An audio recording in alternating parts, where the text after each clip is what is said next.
इस कार्यक्रम को जॉय स्माइल मिनिस्ट्रीज के मित्रों और भागीदारों द्वारा संभव बनाया गया है।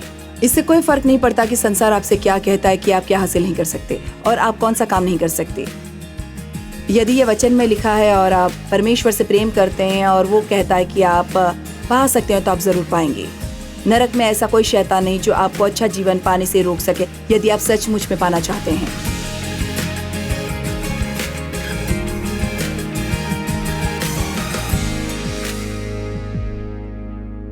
आप में से कितने लोग आज परमेश्वर का वचन सुनना चाहते हैं? देखिए, मैं सोचती हूँ कि बहुत बार हम सिर्फ सोचते हैं, खैर आप जानते हैं मैं चर्च जाने वाली हूँ। देखिए, मुझे लगता है कई बार हम बस यही सोचते हैं, खैर आप जानते हैं मैं चर्च जाने वाली हूँ, मुझे चर्च जाने की जरूरत है। लेकिन हमें इस सोच के साथ जाना होगा कि जो हम सुनेंगे उसे करेंगे। केवल अपनी बाइबल में कुछ वचनों को चिन्ह लगाना या इसे सुनना ही सफलता प्राप्त करने की कुंजी नहीं है, बल्कि इसे करना है। यूहन्ना अध्याय 13 में यीशु ने जो कहा वो मुझे पसंद है, जहाँ उन्होंने शिष्यों के पैर धोए। जब ये वचन 17 के आसपास पहुंचता है तो वो कहता है, तुम ये बातें जानते हो और यदि उन पर चलो तो धन्य हो। तो आज आप कुछ बातें सुनने जा रहे हैं और जो कुछ भी आप सुनते हैं वो आपको उसे करने के लिए जिम्मेदार बनाता है। चूंकि आप यहाँ हैं तो अब आप पर जिम्मेदारी आने वाली है।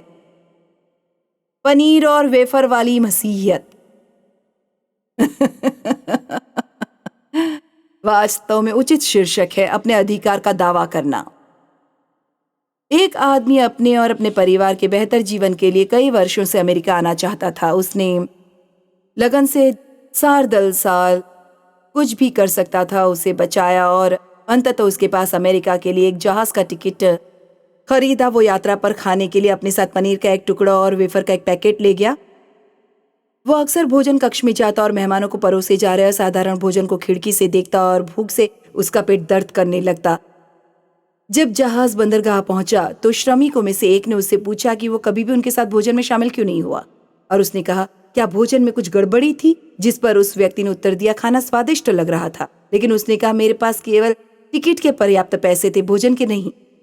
कर्मचारी ने उसे बताया कि सभी भोजन टिकट की खरीद कीमत में शामिल थी। उसने कहा हमने हर भोजन के लिए आपकी जगह तय कर दी थी, पर हमें आश्चर्य हो कि आप नहीं आए। और मुझे लगता है पहला जब मैंने ये कहानी पढ़ी तो मैंने सोचा बहुत सारे मसीह बिल्कुल ऐसे हैं। वो मसीह को अपने उद्धारकर्ता के रूप में स्वीकार करते हैं और सोचते हैं ठीक है मुझे स्वर्ग का टिकट मिल गया। ऐसा ही होता है कि मेरे पास मेरी पोती की मेहंदी की रस्म का टिकट है, लेकिन ये वीआईपी प्रवेश के लिए भी काम करता है। लेकिन आप जानते हैं जब आप स्वर्ग का टिकट लेते हैं तो उसके साथ हजारों चीजें आती हैं जिन्हें पहले से ही खरीदा जा चुका है और उसका भुगतान भी किया जा चुका है।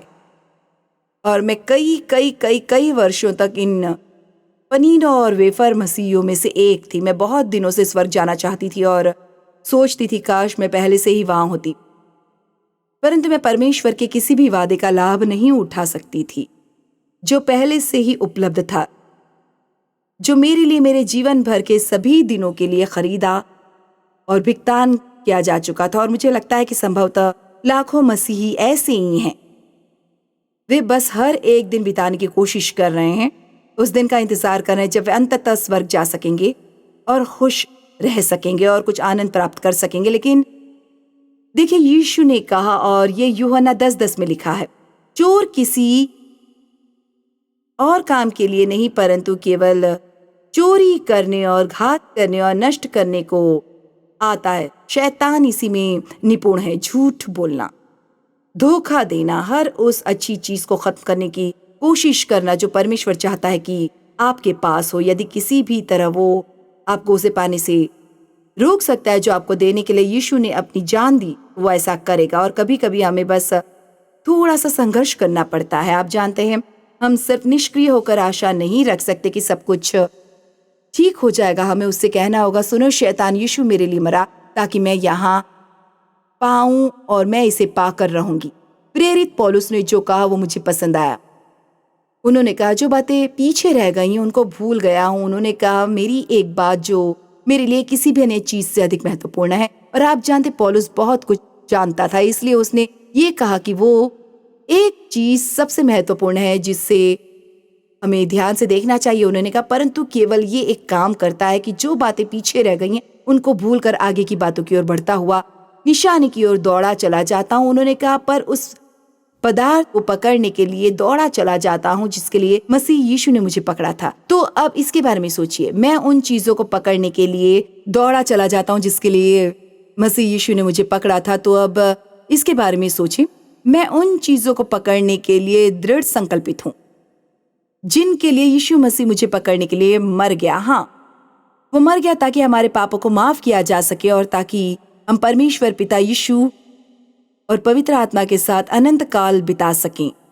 लेकिन वो इसलिए भी मरा ताकि हम स्वतंत्र हो सकें, ताकि हमें अपना जीवन अतीत में न जीना पड़े या अपराध और निंदा के बोझ तले या भय में या अन्य लोगों को खुश रखने की कोशिश में अपना जीवन जीना न पड़े। ऐसी बहुत सी चीजें हैं, आपको भी वैसा महसूस करना होगा। बहुत से लोग खुद को और अपनी गलतियों को देखते हैं और वे गुप्त रूप से निर्णय लेते हैं कि ये सभी आशीष किसी और के लिए हो सकते हैं, लेकिन वे आपके लिए नहीं हैं। और आपको ये अपने दिमाग में बिठा लेना होगा कि यदि परमेश्वर ये किसी के लिए करेगा तो वो आपके लिए होगा, क्योंकि उसने कहा कोई भी जो चाहेगा। और आज यहाँ कोई भी ऐसा नहीं है जो कोई भी की श्रेणी में न आता हो। और आप जो कोई भी हैं और वो कहता है कोई भी जो चाहेगा, फिर इसका मतलब यह है कि ये आंशिक रूप से हम पर निर्भर है। क्या आप जानते हैं कि यीशु ने वो सब कुछ किया जो उसे करने की आवश्यकता है? हमें उसे कुछ करने के लिए भीख मांगने की जरूरत नहीं है, वो पहले ही वो कर चुका है। हमें केवल ये सीखने की जरूरत है कि कैसे प्राप्त करें। आमीन। प्राप्त करने के लिए आज हम इसका थोड़ा अभ्यास करेंगे। मैं इंटरनेट पर अलग अलग चीजें पढ़ती हूँ। आप जानते हैं, विशेषज्ञों से सटीक संख्याएं पाने का प्रयास करना वास्तव में दिलचस्प है, क्योंकि वे सभी अलग अलग कहते हैं। ये मेरे लिए आश्चर्यजनक है कि आपके पास 5 विशेषज्ञ हों और उन सभी की राय अलग अलग हो सकती हैं, और फिर भी यदि आप कहते हैं कि वे एक विशेषज्ञ हैं तो हम उन पर विश्वास कर लेते हैं। मैंने पढ़ा है कि बाइबल में 5467 वादे हैं। मैंने पढ़ा है कि बाइबल में 7487 वादे हैं, और मैंने ये भी पढ़ा है कि बाइबल में 8810 वादे हैं। तो हम आज बस यही कहेंगे कि गिनती में बहुत ज्यादा हैं। ठीक है, ये आशीष, अब मैं चाहती हूँ कि आप इसे आज सुने। ये आशीष हमारे लिए खरीदे गए हैं, हमें छुड़ा लिया गया है, और इसका मतलब है कि हमें शैतान से वापस खरीद लिया गया है। आमीन। आदम और हवा ने अपने पाप के कारण उस मूल योजना को त्याग दिया जो परमेश्वर ने उनके लिए बनाई थी, लेकिन यीशु ने उस मूल योजना को वापस खरीद लिया है, और यह हर किसी के लिए है जो इस पर दावा करेगा और इसे प्राप्त करेगा। शैतान इसे आपके सामने वाले दरवाजे तक नहीं पहुंचाएगा। हम युद्ध में हैं, क्या आप जानते हैं? हम परमेश्वर की सेना के सैनिक कहलाते हैं। यीशु के लहू से हमारे लिए आशीषें खरीदी गई हैं। मैं जानती हूं कि आप उस ताली से भी अधिक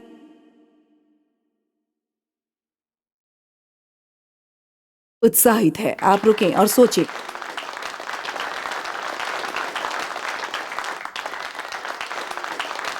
आप सोचें उसे कितना कष्ट हुआ ताकि हमें महान जीवन मिल सके। ये दयनीय है कि हम कितनी चीजों को यूं ही छोड़ देते हैं, क्योंकि या तो जिन चर्चों में हम जाते हैं वे हमें बताते नहीं, या हम नहीं जानते कि उनके लिए कैसे लड़ना है। और हाल ही में मैंने एक अन्य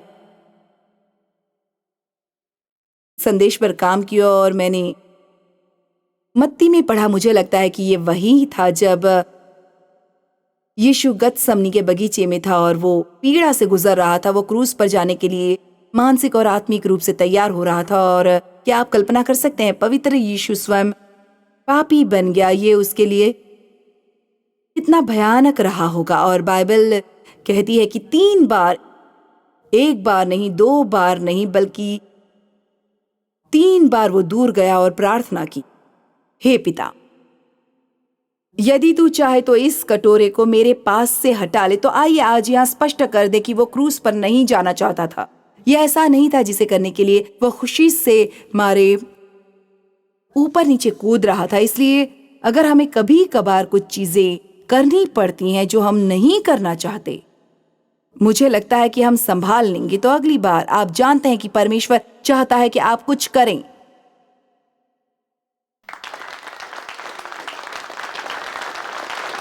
याद रखें, वो क्रूस पर भी नहीं जाना चाहता था, लेकिन उसने कहा तो भी मेरी नहीं परंतु तेरी ही इच्छा पूरी हो।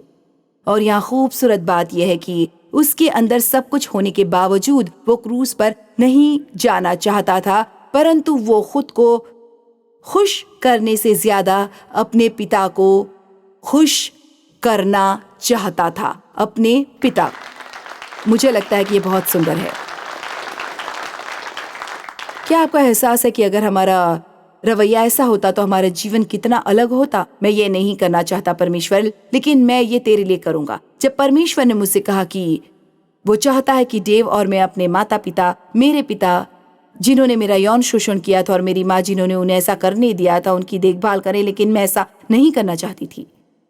वो दुनिया का आखिरी काम था जो शायद ही मैं करना चाहती। मैं उनके आसपास भी नहीं रहना चाहती थी, मैं उन्हें देखना भी नहीं चाहती थी। मुझे नहीं लगा वे इसके लायक थे, लेकिन मैं खुद को जितना खुश करना चाहती थी उससे कहीं ज्यादा परमेश्वर को खुश करना चाहती थी। और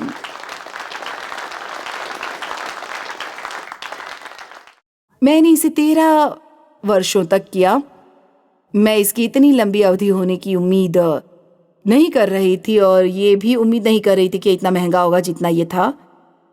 हमने उन्हें कुछ दिन के लिए घर में रखा, घर खरीदा और वे इतने बीमार हो गए कि घर में रहना उनके लिए मुश्किल हो गया। हमने उन्हें सहायता प्राप्त जीवन केंद्र में रखा, फिर उन्हें वहां से एक नर्सिंग होम जाना पड़ा और हमारे साथ मेरी माँ, मेरे पिताजी और मेरी चाची, मेरी विधवा चाची थी। और मैं जानती थी ये बुरा लगता है, लेकिन ये सच है। ऐसा एक बार भी नहीं हुआ जब मैं अपनी माँ और पिताजी से मिलने के लिए उस नर्सिंग होम में नहीं गई हूं, लेकिन मैं जानती थी ऐसा करना सही था। चलिए, भी मैं जानती हूँ आप मेरी बात सुन रहे हैं। हमें सही काम करने की जरूरत है, चाहे हमें अच्छा लगे या नहीं। ये याद करते हुए कि यीशु को वहां जाने का मन नहीं था, इसने मुझे वास्तव में प्रभावित किया। जब वो मेरे दिमाग से गुजरा, वो 3 बार, और फिर जब वो बगीचे में था और सैनिक उसे लेने के लिए अंदर आए, वो वही था। वो जब भी चाहता वहां से निकल सकता था। पतरस, जो हमेशा थोड़ा आक्रामक था और गलत समय पर काम करता था, उसने अपनी तलवार निकाली और सैनिक का एक कान उड़ा दिया। मुझे लगता है यीशु को इसे वापस लगाना पड़ा होगा। और यीशु ने उससे कहा, पतरस, क्या तू नहीं जानता? अब इसे सुनो, क्या तू नहीं जानता कि मैं अपने पिता से विनती करके स्वर्गदूतों की 12 पलटन से अधिक को बुला लेता, यानी 72,000 स्वर्गदूत, और वे मुझे यहां से बाहर निकाल लेते। लेकिन अगर मैंने ऐसा किया तो परमेश्वर की इच्छा को कैसे पूरी करूंगा? वाह,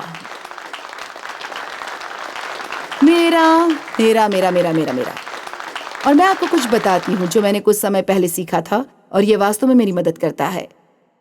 जब आप परमेश्वर के प्रति अपने प्रेम के कारण कुछ कर रहे हैं और ऐसा करना कठिन है, लेकिन आप ऐसा इसलिए कर रहे हैं क्योंकि आप परमेश्वर से प्रेम करते हैं, तो मतलब आप आत्मिक रूप से विकसित हो रहे हैं। यदि ये करना आसान है तो ये इसलिए आसान है क्योंकि आत्मिक विकास आपके पास पहले से ही है, अतीत से। इसीलिए ये सोचने की बजाय कि चीजें कितनी कठिन हैं, बस ये सोचिए कि आप कैसे बढ़ रहे हैं और आप कितने अधिक स्वतंत्र होते जा रहे हैं। आपने सुना? मैंने कहा आप कितने अधिक स्वतंत्र होते जा रहे हैं।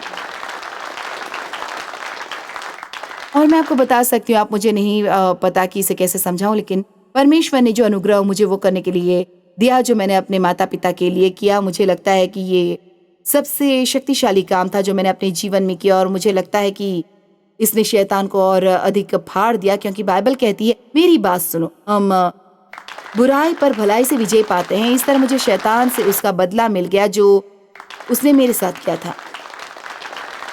आप लोगों से नफरत करके उन्हें जीत नहीं सकते। आप लोगों को वापस पा लेने का प्रयास करके उन्हें वापस पा नहीं सकते।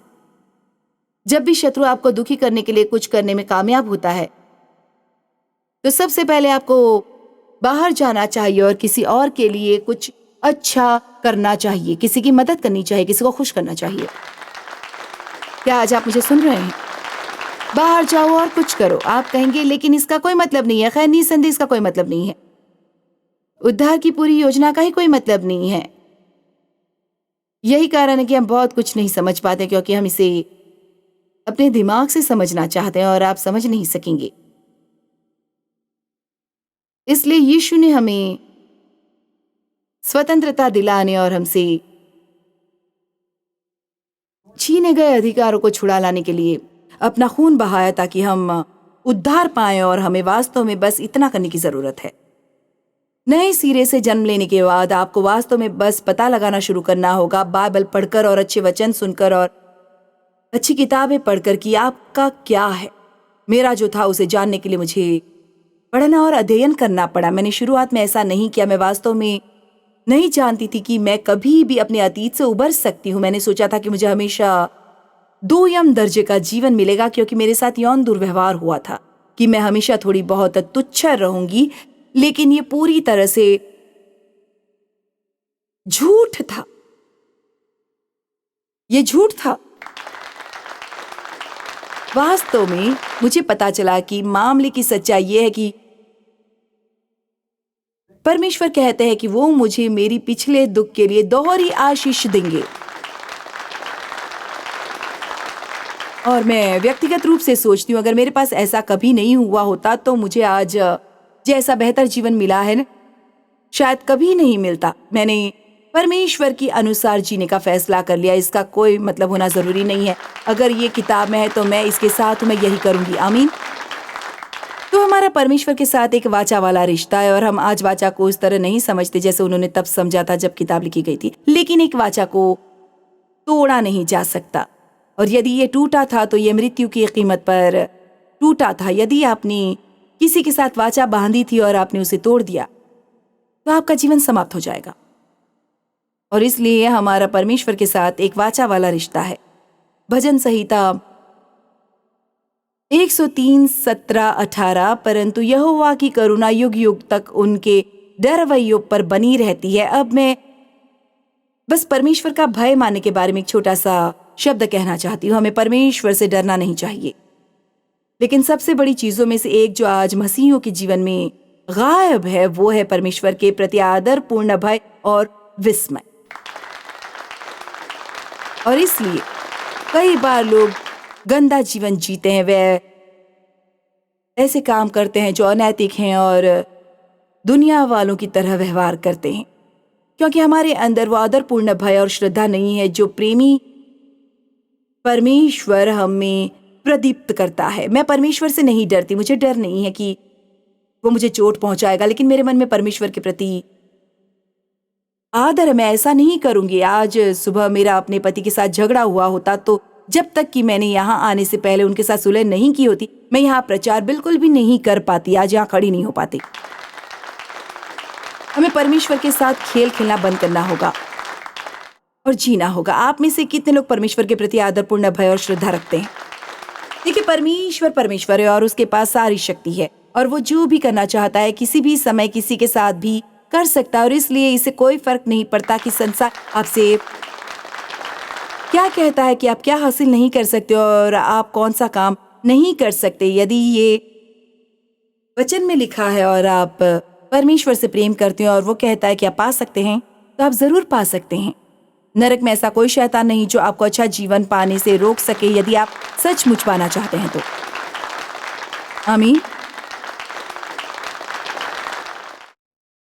और उसका धर्म उनके नाती पोतों पर भी प्रकट होता रहता है। अब ये भी दिलचस्प है, क्योंकि जब हम नए सिरे से जन्म लेते हैं तो परमेश्वर हमें अपने साथ सही रिश्ते में जोड़ लेते हैं, और हम उनके बारे में कुछ और भी बातें करने वाले हैं, क्योंकि मुझे लगता है कि लोगों के लिए वास्तव में इसे समझना और पकड़ पाना सबसे कठिन चीजों में से एक है कि परमेश्वर मुझे धर्मी मानते हैं, क्योंकि आमतौर पर हम हमेशा इस बारे में सोचते रहते हैं कि हम में क्या गलत है। शैतान हर समय आपके कान में फुसफुसाता है, और आप जानते हैं आप कुछ करते हो और कोई व्यक्ति कहता है तुम्हें हो क्या गया? और हाँ, हम वो काम कर सकते हैं जो गलत है, लेकिन हमारी पहचान हमारे कामों से अलग है। जब आप जान जाएंगे कि आप कौन हैं, तो आपका काम धीरे धीरे बेहतर होता जाएगा। आमीन।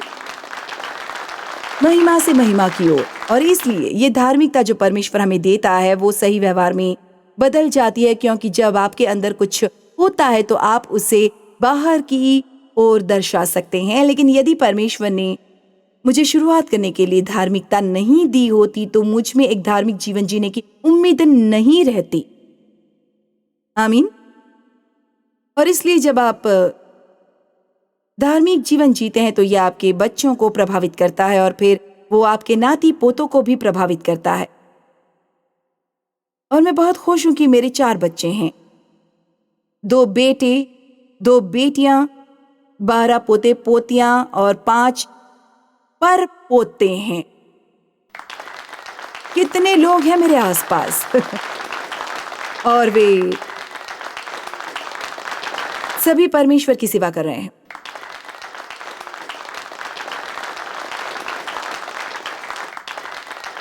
और ऐसा इसलिए नहीं क्योंकि मैं एक आदर्श माता थी, बल्कि इसलिए कि मैं नहीं थी। लेकिन हमारे 3 या 4 पोते पोतियां पहले से ही हमारे लिए काम कर रहे हैं। और इसलिए आप देखते हैं कि जो करते हैं वो अगली पीढ़ी और अगली पीढ़ी और अगली पीढ़ी को कैसे प्रभावित करता है। तो आइए सही जीवन जीने में व्यस्त हो जाएं। देखो बच्चे होशियार हैं, मेरा मतलब है वे इसे समझते हैं। यदि आप पाखंडी है तो इसे तुरंत जान लेंगे। और यदि आप माता पिता हैं और आप चर्च जाते हैं और ये सभी आत्मिक चीजें करते हैं और सभी सही आत्मिक बातें कहते हैं, तो आपके पास आपका बम्पर स्टिकर और आपके मसीह आभूषण हैं।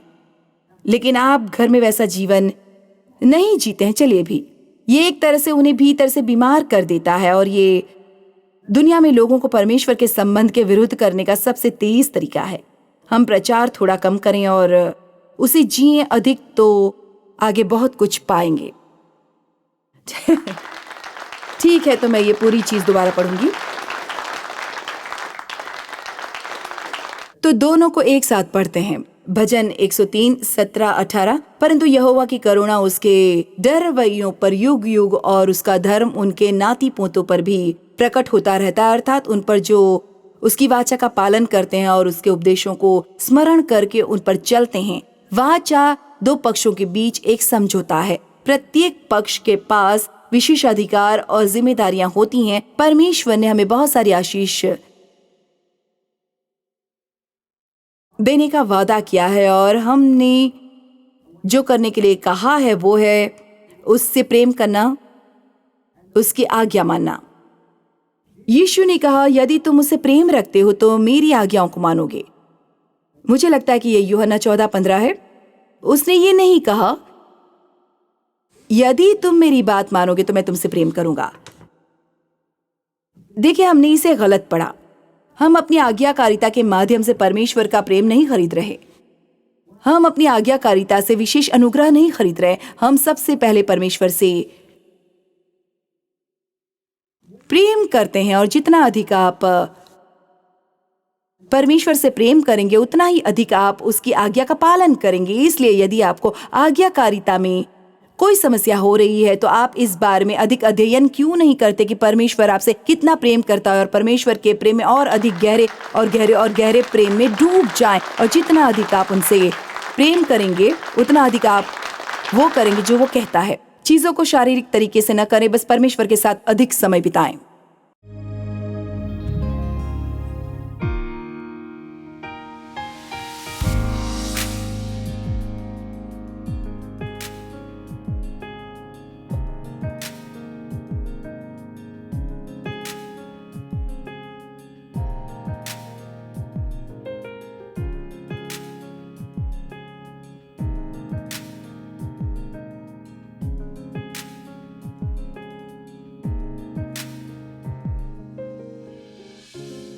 इस कार्यक्रम को जॉयस मायर मिनिस्ट्रीज के मित्रों और भागीदारों द्वारा संभव बनाया गया है।